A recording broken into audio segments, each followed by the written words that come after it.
ಧರ್ಮಸ್ಥಳ ಒಂದು ದೇವಸ್ಥಾನ ಅಲ್ಲ, ಒಂದು ಭಾವನೆ ಅದು.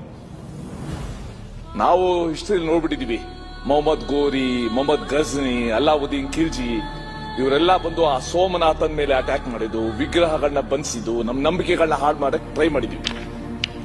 ಇದು ಹೊಸ ಸಂತತಿ, ಇದು ನೆಪ. ಇದು ಸೌಜನ್ಯದು ನಾವು ಹೇಳ್ದಾಗೆ ನ್ಯಾಯ ದೊರಕಲೇಬೇಕು.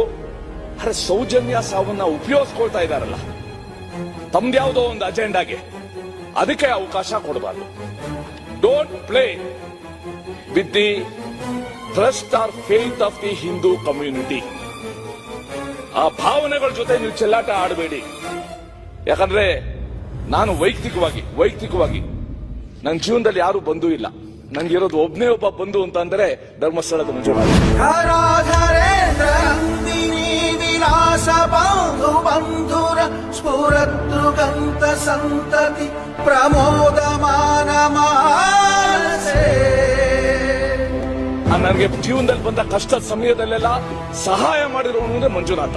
ಈ ತರ ಲಕ್ಷಾಂತರ ಜನ ಇದ್ದಾರೆ. ಕೃಪಾ ಕಟಾಕ್ಷ ಧೋರಣಿ ನಿರುದ್ಧ ದುರ್ಧರಾಪದಿ ಕ್ವಚಿತ್ ದಿಗಂಬರೇ ಮನೋ ವಿನೋದಮೇ